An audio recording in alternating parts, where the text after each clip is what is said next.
लिए। और देखिए किस तरह से सारे जो सांसद हैं वो प्रधानमंत्री से मिलने के लिए, उनसे हाथ मिलाने के लिए, उनका इस्तकबाल करने के लिए, स्वागत करने के लिए उत्सुक हैं।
Members of Congress, I have the high privilege and distinct honor of presenting to you His Excellency Narendra Modi, the Prime Minister of the Republic of India.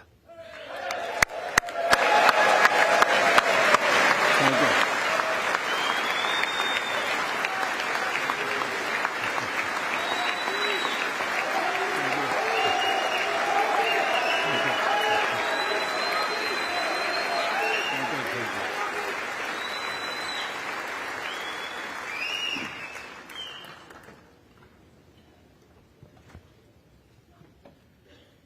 Mr. Speaker, Madam Vice President, distinguished members of the U.S. Congress, ladies and gentlemen, Namaskar.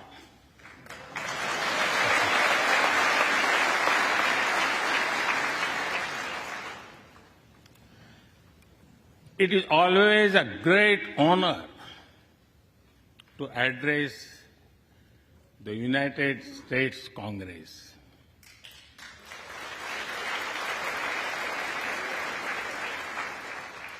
It is an exceptional privilege to do so twice.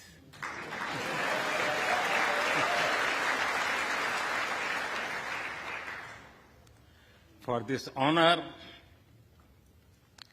I extend my deepest gratitude on behalf of the 1.4 billion people of India.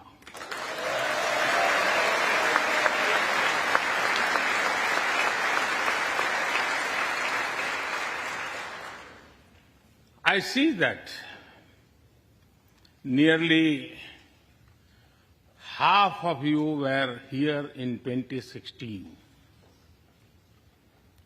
I feel your warmth as old friends. I can also see the enthusiasm of your new friends in the other half. I remember Senator Harry Reid, Senator John McCain, Senator Orrin Hatch, Elijah Cummings, Elsie Hastings, and others who I met here in 2016 and who are sadly no longer with us. Mr. Speaker, standing here 7 Junes ago, that is the June when Hamilton swept all the awards, I said that the hesitations of history were behind us. Now, when our era is at a crossroads, I am here to speak about our calling for this century.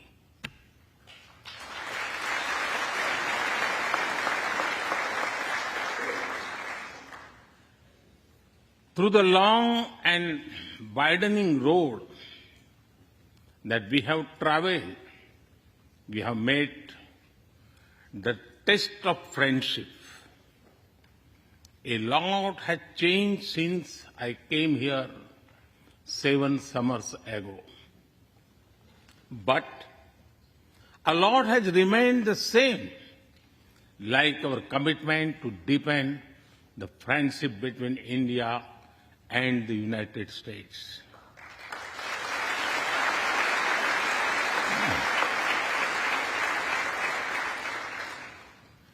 In the past few years, there have been many advances in AI, artificial intelligence.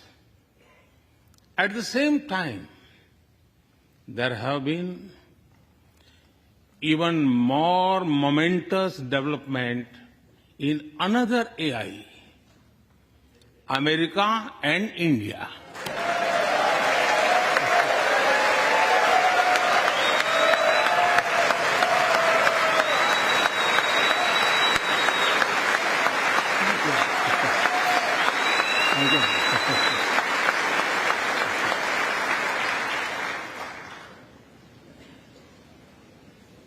Mr. Speaker and distinguished members, the beauty of democracy is the constant connect with the people, to listen to them and feel their pulse. And I know this takes a lot of time, energy, effort, and travel. It is a Thursday afternoon, a fly-out day for some of you. So I am grateful for your time. I also know how busy you have been this last month. Being a citizen of a vibrant democracy, myself, I can admit one thing, Mr. Speaker, you have a tough job.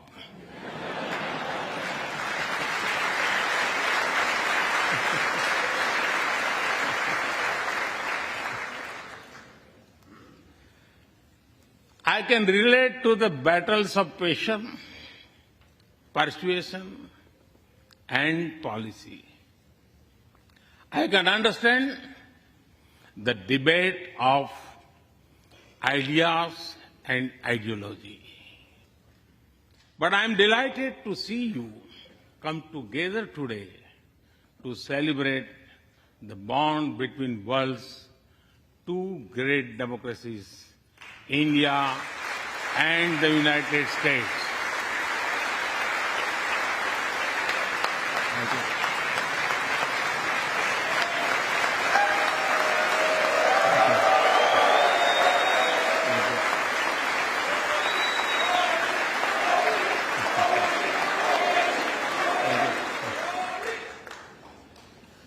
I'm happy to help out.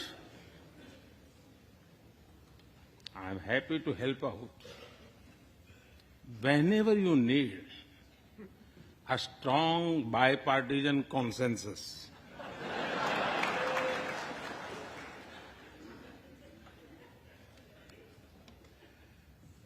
there will be and there must be a contest of ideas at home.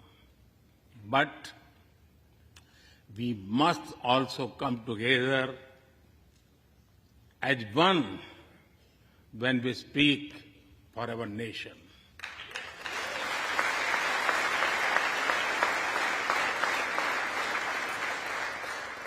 And you have shown that you can do it.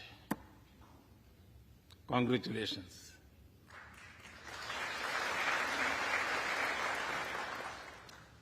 Mr. Speaker, the foundation of America was inspired by the vision of a nation of equal people. Throughout your history, you embraced people from around the world, and you have made them equal partners in the American dream.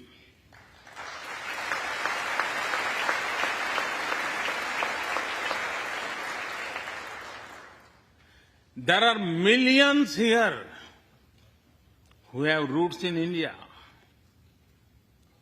Some of them sit proudly in this chamber.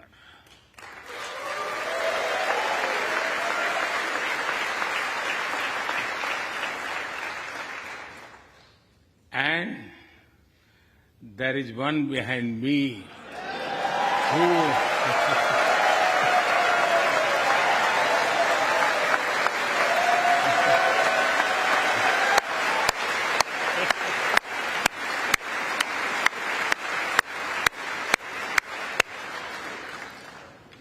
had made history.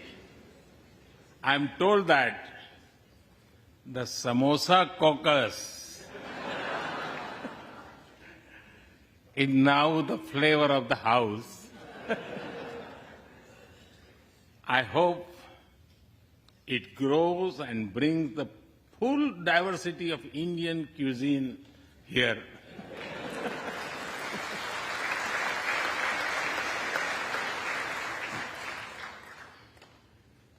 Over 2 centuries, we have inspired each other through the lives of great Americans and Indians. We pay tribute to Mahatma Gandhi and Martin Luther King Jr.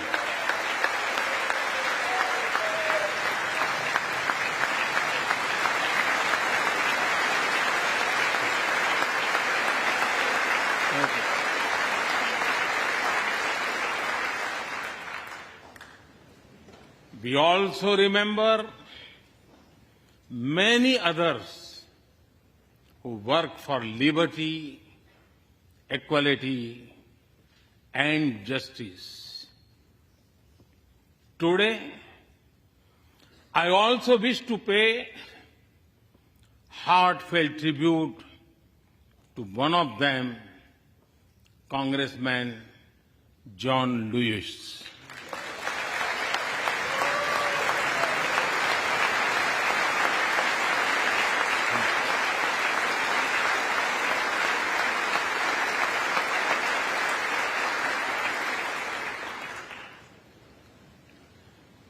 Mr. Speaker,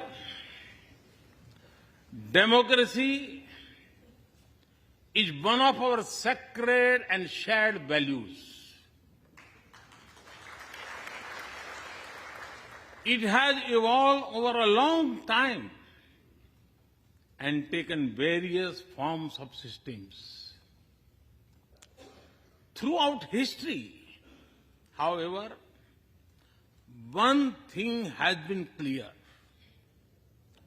Democracy is the spirit that supports equality and dignity.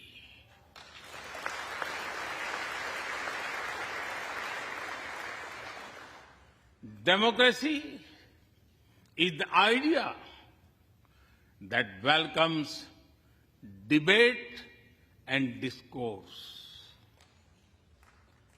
Democracy is the culture that gives wings to thought and expression. India is blessed to have such values from times immemorial.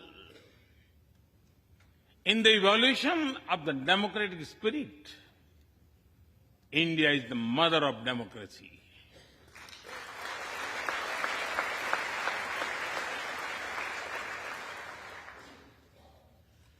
Millennia ago, our oldest scripture said, Ekam Sat Vipra Bahudha Vadanti.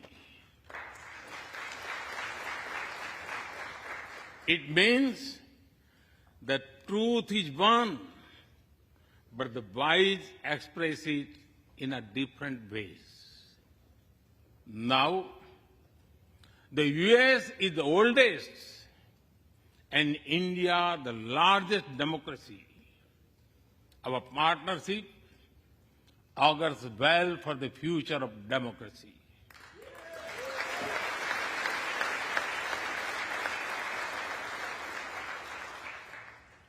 Together, we shall give a better future to the world and a better world to the future.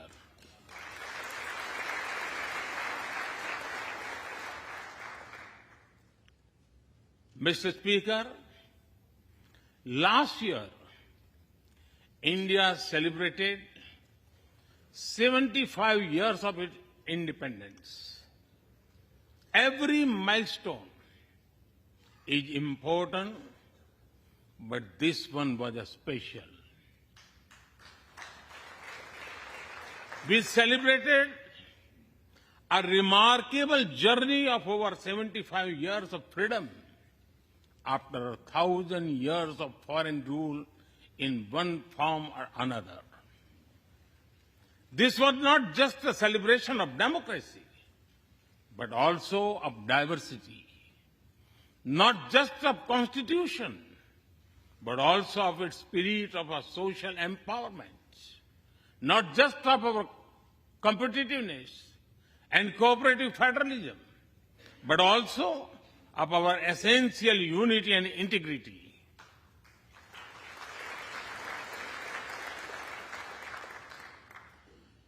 We have over 2,500 political parties.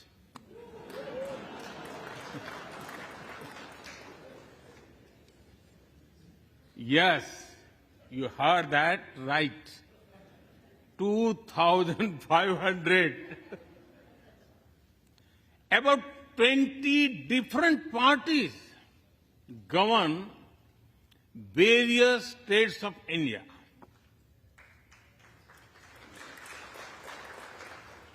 We have 22 official languages and thousands of dialects, and yet we speak in one voice.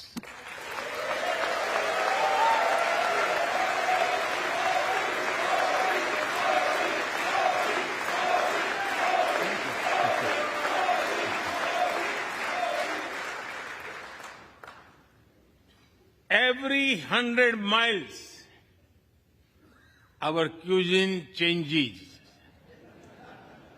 From dosa to aloo paratha, and from Srikhand to Sandesh. We enjoy all of this.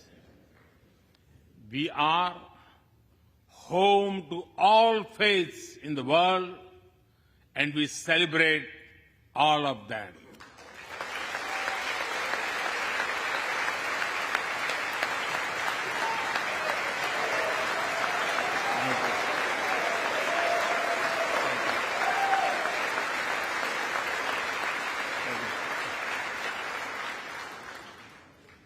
In India,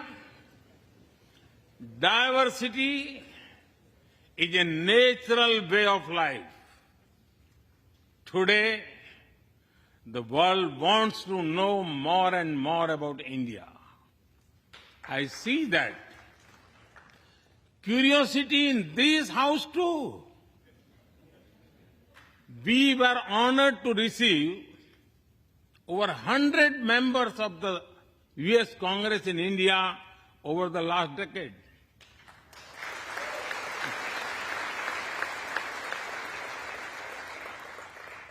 Everyone wants to understand India's development, democracy, and diversity.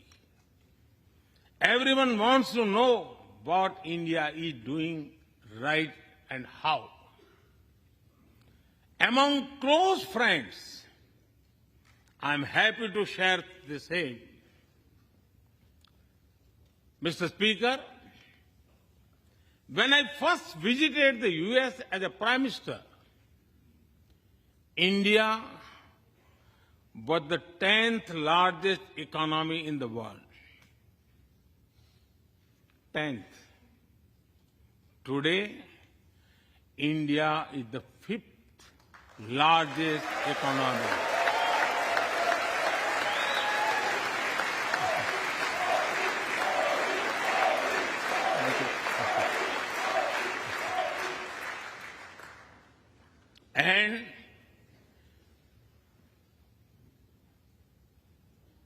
And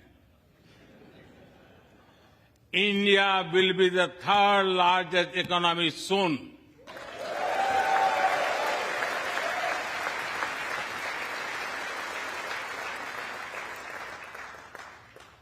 We are not only growing bigger, but we are also growing faster.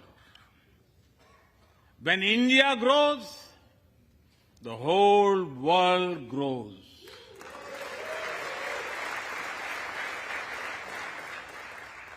After all, we are 1/6 of the world's population.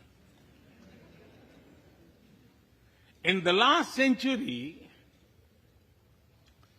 when India won its freedom, it inspired many other countries to free themselves from colonial rule.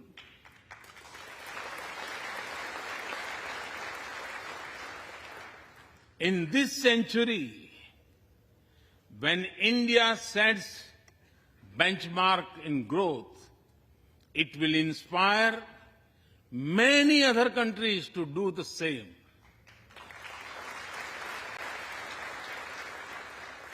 Our vision is सबका साथ, सबका विकास, सबका विश्वास, सबका प्रयास. It means together for everyone's growth, with everyone's trust and everyone's efforts. Let me share with you how this vision is translating into action with speed and scale. We are focusing on infrastructure development. We have given nearly 40 million homes to provide shelter to over 150 million people.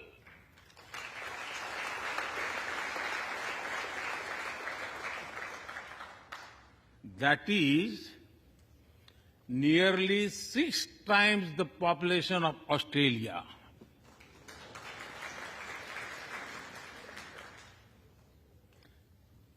We run a national health insurance program that ensures free medical treatment for about 500 million people.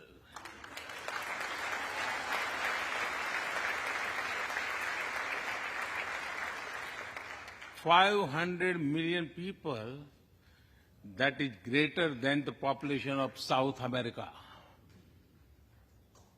We took banking to the unbanked with the world's largest financial inclusion drive. Nearly 500 million people benefited. This is close to the population of North America. We have worked on building digital India. Today, there are more than 850 million smartphones and internet users in the country.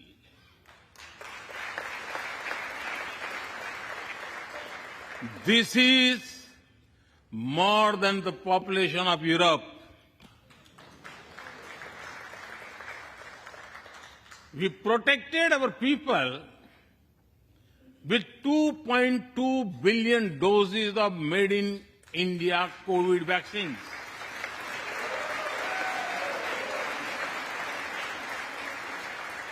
And that too free cost.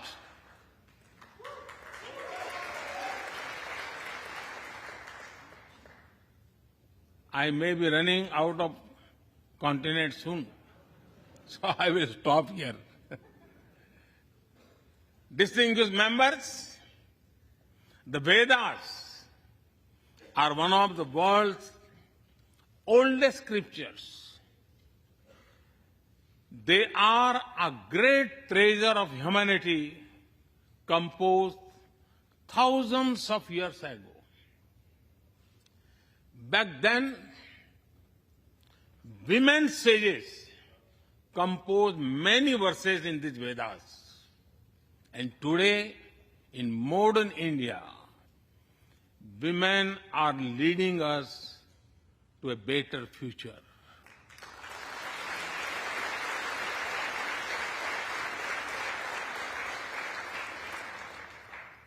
India's vision is not just of development which benefits women.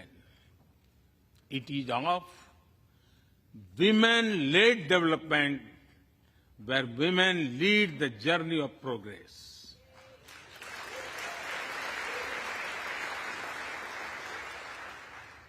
A woman has risen from a humble tribal background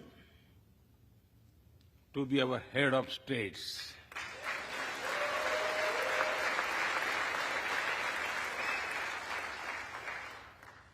Nearly 1.5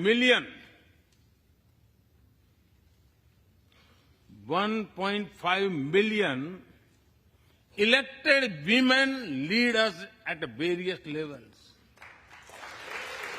And that is of local governments.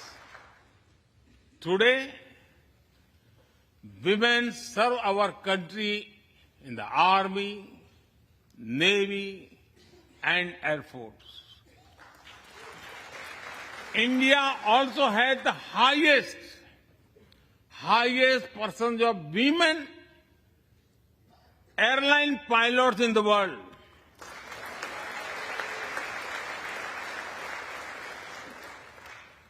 And they have also put us on Mars by leading our Mars mission.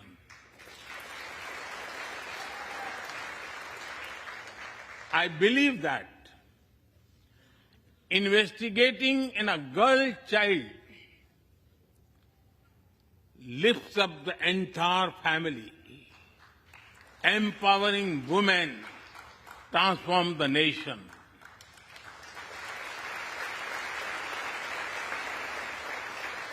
Mr. Speaker, India is an ancient nation with a youthful population.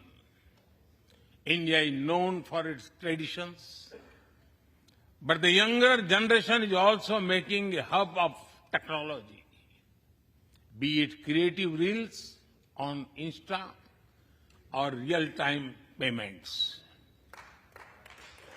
Coding or quantum computing, machine learning or mobile apps, fintech or data science, the youth of India are a great example of how a society can embrace latest technology. In India, technology is not about innovation. but also about inclusion. Today, digital performance are empowering the rights and dignity of people while protecting privacy. In the last 9 years, over 1 billion people got a unique digital biometric identity connected with their bank accounts and mobile phones. This digital public infrastructure helps us reach citizens within seconds with financial assistance. 850 million people receive direct benefit financial transfers into their accounts. 3 times a year, over 100 million farmers receive assistance in their bank accounts at the click of a button. The value of such transfer has crossed $320 billion. And we have saved over $25 billion in the process. If you visit India, you will see everyone is using phones for payments, including street vendors. Last year, out of every 100 real-time digital payments in the world, 46 happened in India.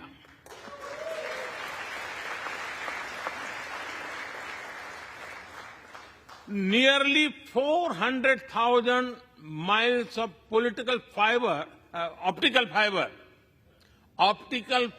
cables, and cheap data have ushered in a revolution of opportunities. Farmers check weather updates. The elderly get social security payments. Students access scholarships. Doctors deliver telemedicine. Fishermen check fishing grounds, and small businesses get loans with just a tap on their phones. Mr. Speaker, a spirit of democracy, inclusion, and sustainability defines us. It also shapes our outlook to the world. India grows while being responsible about our planet. We believe, Mata Bhumihi Putro Aham Prithviya. This means the earth is our mother and we are her children. Indian culture deeply respects the environment and our planet.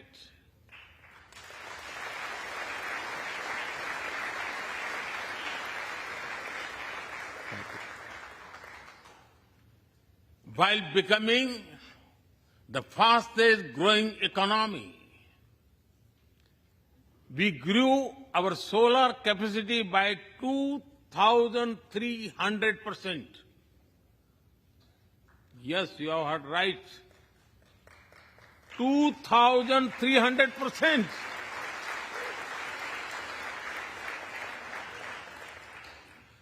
We became the only G20 country to meet its Paris commitment.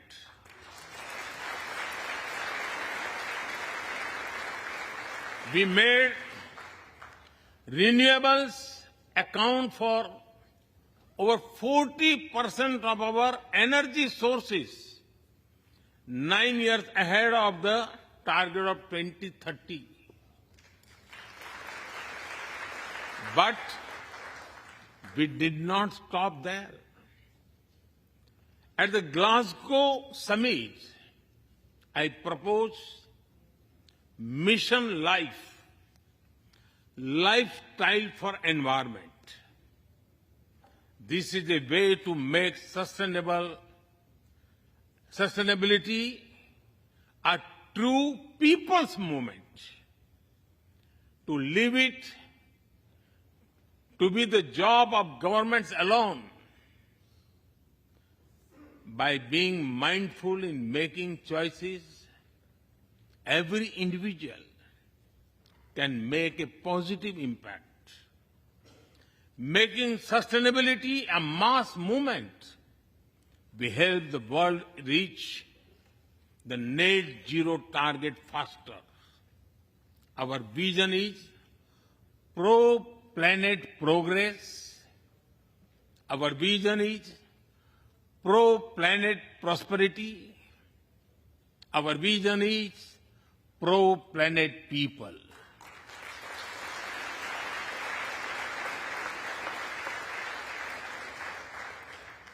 Mr. Speaker, we live by the motto of Vasudhaiv Kutumbakam, or the world is one family.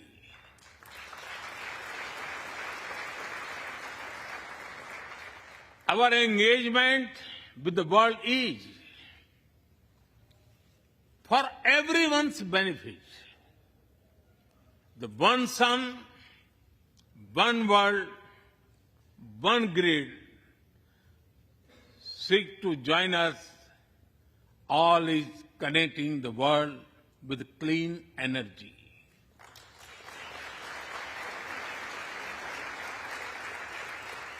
One Earth, One Health is a vision for global action to bring quality health care to everyone, including animals and plants.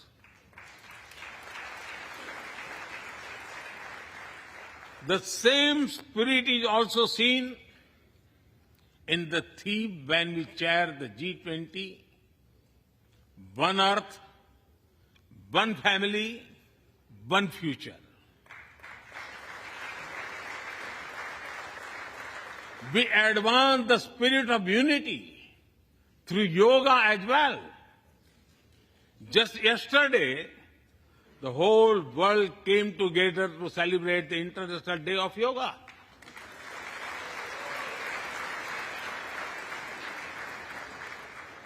Just last week, all nations joined our proposal at the UN to build a memorial wall to honor the peacekeepers. And this year, the whole world is celebrating the International Year of Millets to promote sustainable agriculture and nutrition alike. During COVID, we delivered vaccines and medicines to over 150 countries. We reach out to others, being disasters as first responders, as we do for our own. We share our modest resources with those who need them the most. We build capabilities, not dependencies.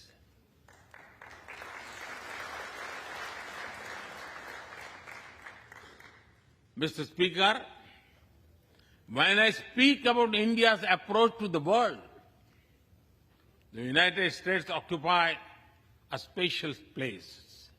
I know.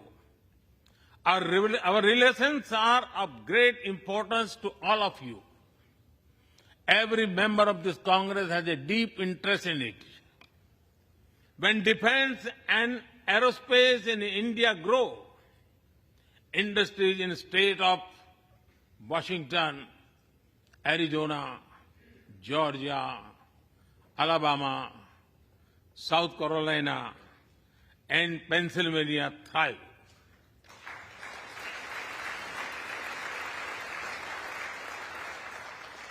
When American companies grow, their research and development centers in India thrive. When Indians fly more, a single order for aircrafts creates more than 1 million jobs in 44 states in America.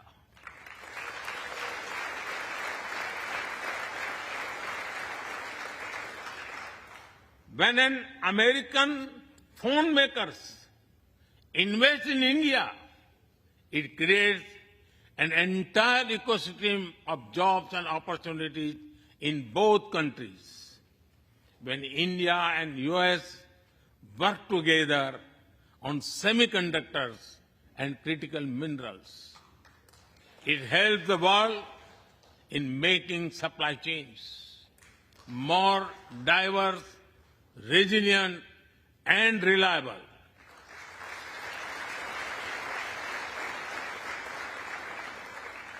Indeed, Mr. Speaker, we were strangers in defense cooperation at the turn of the century. Now, the United States has become one of our most important defense partners.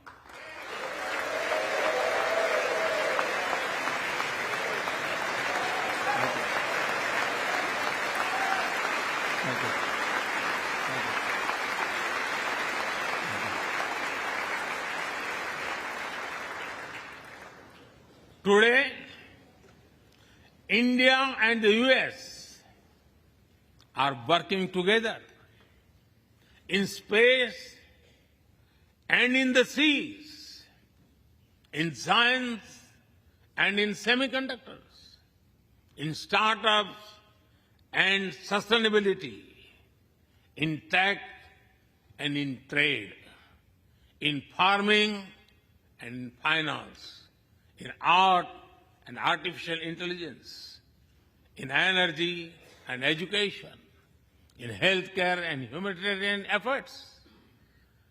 I can go on and go on, but to sum up it, I would say the scope of our cooperation is endless.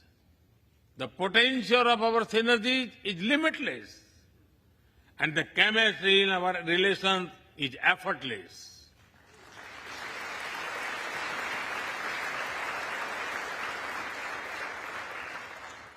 In all this, Indian Americans have played a big role.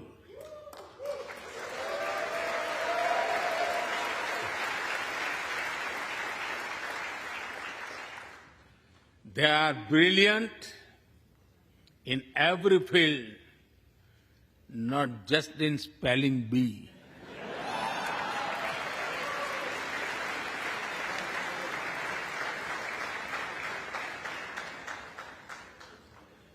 With their hearts and minds, talent and skills, and the love for America and India, they have connected us. They have unlocked doors. They have shown the potential of our partnership. Mr. Speaker, distinguished members, every Indian Prime Minister and American President of the past has taken our relationship further. But our generation has to honor of taking it to greater heights.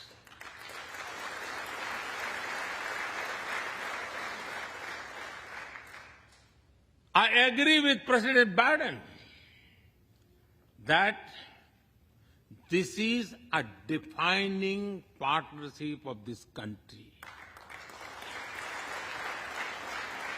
because it serves a larger purpose: democracy, demography, and destiny give us the purpose. One consequence of globalization has been to cover over concentration of supply chains. We will work together to diversify, decentralize, and democratize supply chains.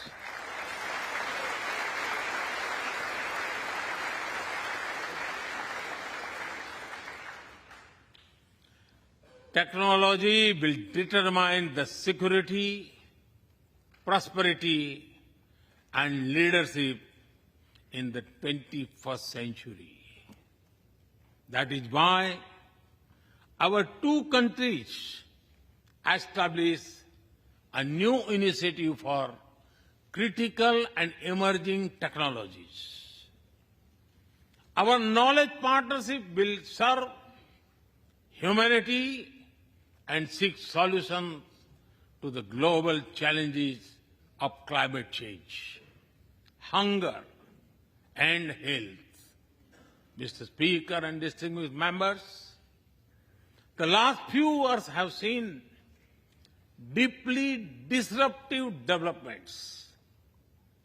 With the Ukraine conflict, war has returned to Europe. It is causing great pain in the region. Since it involves major powers, the outcomes are severe. Countries of the global south have been particularly affected.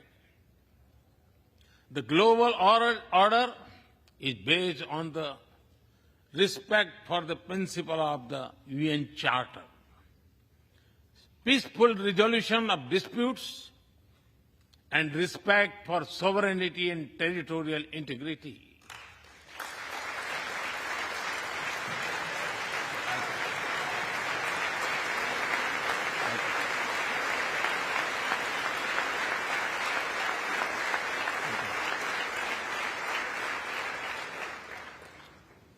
As I have said directly and publicly, this is not an era of war.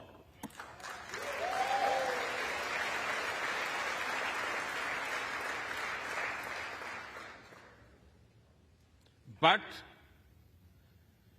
it is one of dialogue and diplomacy.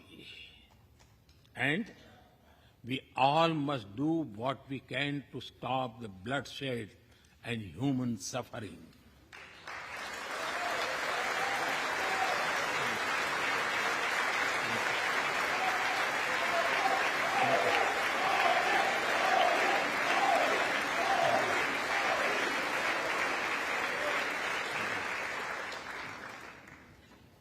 Mr. Speaker, the dark clouds of coercion and confrontation are casting their shadow in the Indo-Pacific. The stability of the region has become one of the central concerns of our partnership. We share a vision of a free, open, and inclusive Indo-Pacific.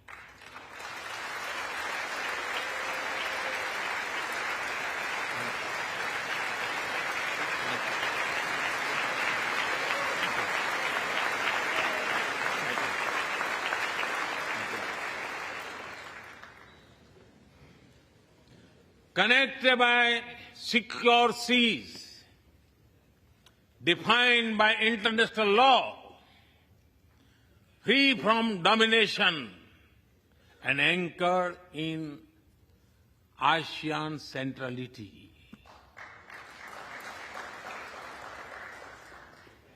A region where all nations, small and large, are free and fearless in their choices, where progress is not suffocated by an impossible burdens of debt.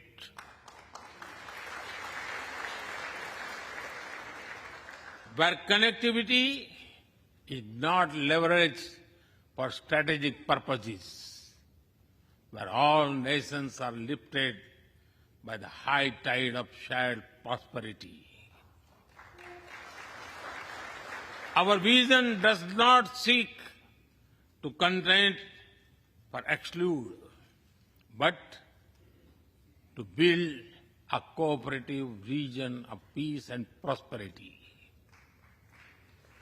We work through regional institutions and with our partners from within the region and beyond. Of this, Quad has emerged as a major force of good for the region.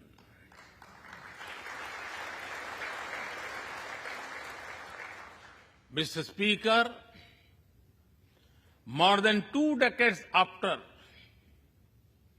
9/11 and more than a decade after 26/11 in Mumbai, radicalism and terrorism still remain a pressing danger for the whole world. These ideologies keep taking new identity and forms, but their intentions are the same. Terrorism is an enemy of humanity, and there can be no ifs and buts in dealing with it.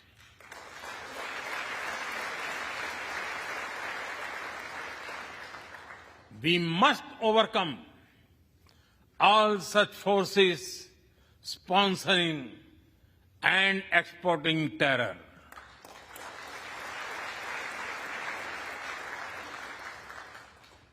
Mr. Speaker, COVID-19's biggest impact was the human loss and suffering it caused. I wish to remember Congressman Ron Wright and the staff members who lost their lives to COVID. As we emerge out of the pandemic, we must give shape to a new world order. Consideration, care, and concern are the need of the hour. Giving a voice to the global south is the way forward. That is why I firmly believe that the African Union be given full membership of G20.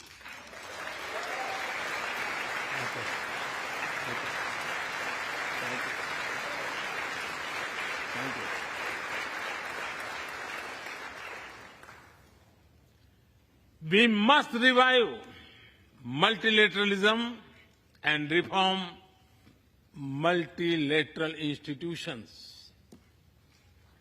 With better resources and representation that applies to all our global institutions of governance, especially the United Nations. When the world has changed, our institutions too must change, or risk getting replaced by a world of rivalries without rules. In working for a new world order based on international law, our two countries will be at the forefront as partners.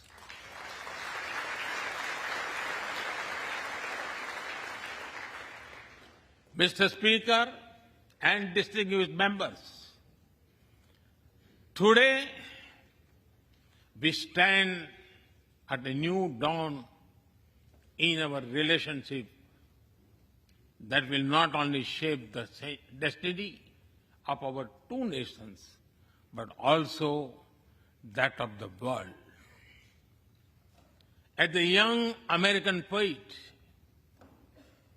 Amanda Gorman has expressed, when day comes, we step out of the shade. Aflame and unafraid, the new dawn blooms as we free it. For there is always light if only we are brave enough to see it.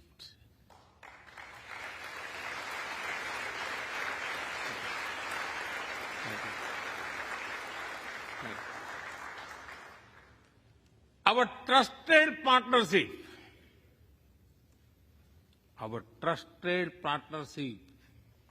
is like the sun in this new dawn that will spread light all around.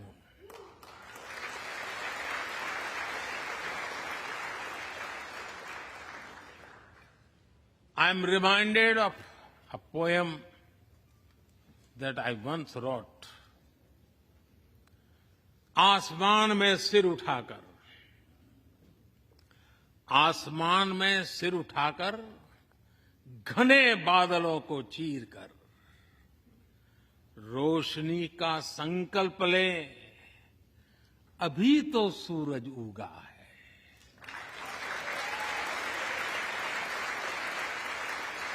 अभी तो सूरज उगा है। दृढ़ निश्चय के साथ चलकर, दृढ़ निश्चय के साथ चलकर, हर मुश्किल को पार कर, घोर अंधेरे को मिटाते, घोर अंधेरे को मिटाने अभी तो सूरज उगा है।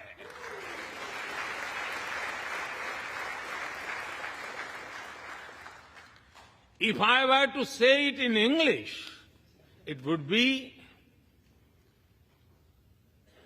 rising its head in the skies, piercing through the dense clouds with the promise of light. The sun has just risen, armed with a deep resolve, overcoming all the odds to dispel the forces of darkness. The sun has just risen.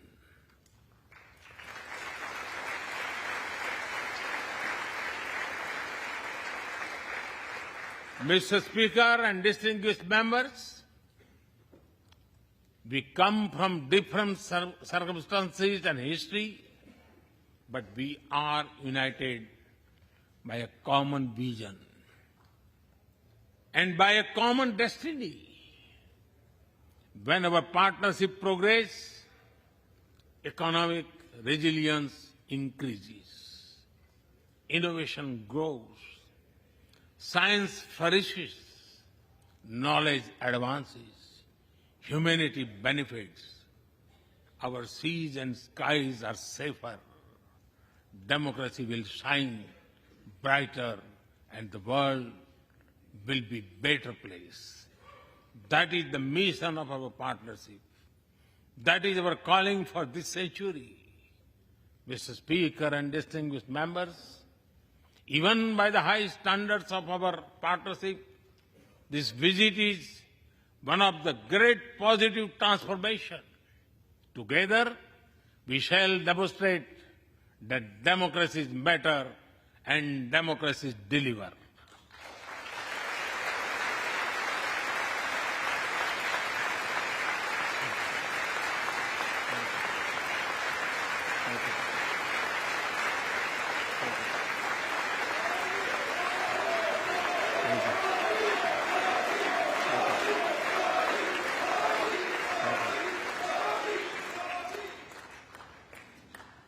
I count on your continued support to the India-US partnership.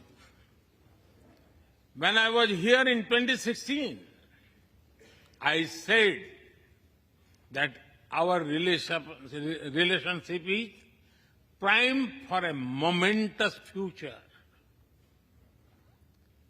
That future is today.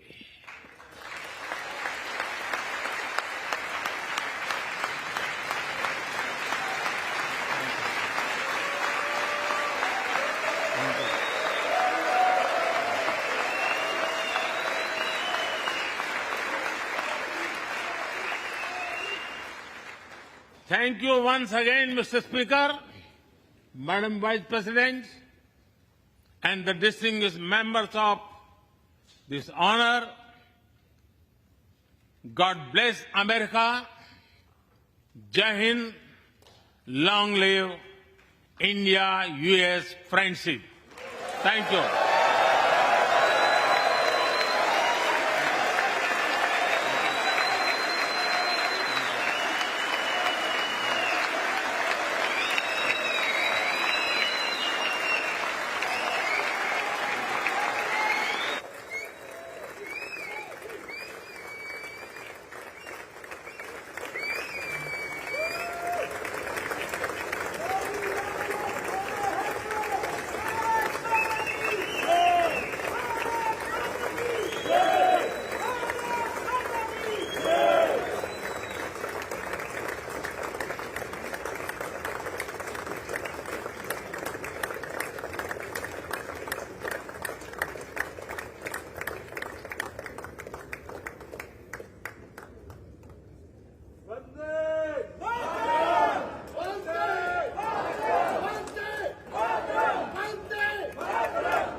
तो बेहद शानदार, सारगर्भित, सधे हुए अंदाज में प्रधानमंत्री नरेंद्र मोदी का